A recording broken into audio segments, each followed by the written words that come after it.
ओम श्री गणेशाय नमः। श्री शिव पुराण महात्मा। शौनक जी के साधन विषयक प्रश्न करने पर सूत जी द्वारा शिव पुराण की उत्कर्ष महिमा का वर्णन। श्री शौनक जी ने पूछा, महाज्ञानी सूत जी, आप संपूर्ण सिद्धांतों की ज्ञाता हैं।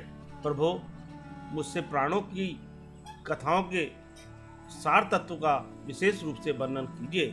ज्ञान और वैराग्य सहित भक्ति से प्राप्त होने वाले विवेक की वृद्धि कैसे होती है तथा साधु पुरुष किस प्रकार अपने काम, क्रोध आदि मानसिक विकारों का निवारण करते हैं। इस घोर कली काल में जीव प्राय आसुर स्वभाव से के हो गए हैं। जीव समुदाय को शुद्ध बनाने के लिए सर्वश्रेष्ठ उपाय क्या है?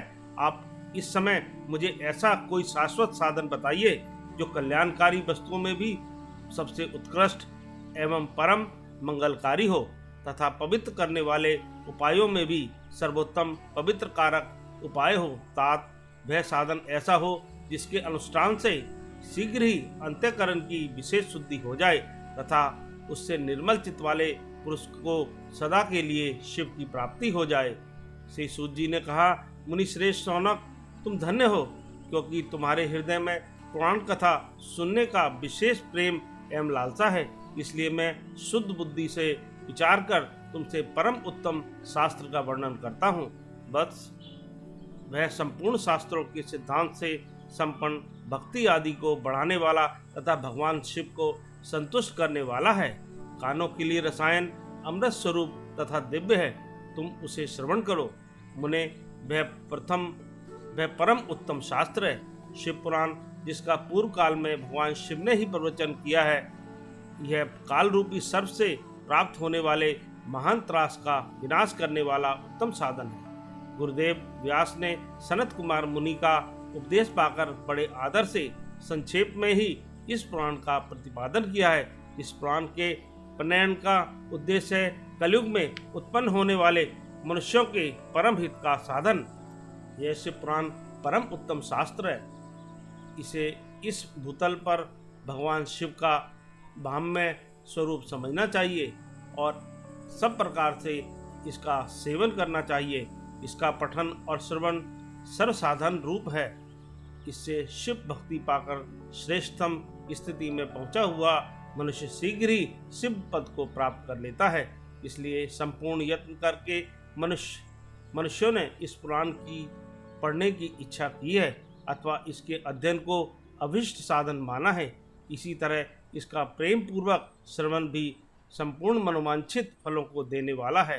भगवान शिव के इस पुराण को सुनने से मनुष्य सब पापों से मुक्त हो जाता है तथा इस जीवन में बड़े बड़े उत्कृष्ट भोगों का उपभोग करके अंत में शिवलोक को प्राप्त कर लेता है। यह शिव पुराण नामक ग्रंथ 24,000 श्लोकों से युक्त है। इसकी 7 संहिताएं हैं। मनुष्य को चाहिए कि यह भक्ति, ज्ञान और वैराग्य से संपन्न हो, बड़े आदर से इसका श्रवण करे।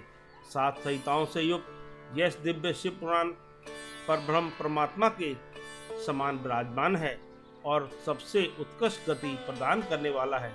जो निरंतर अनुसंधान पूर्वक इस शिव पुराण को बाँचता है अथवा नित्य प्रेम पूर्वक इसका पाठ मात्र करता है, वह पुण्यात्मा है, इसमें संशय नहीं है।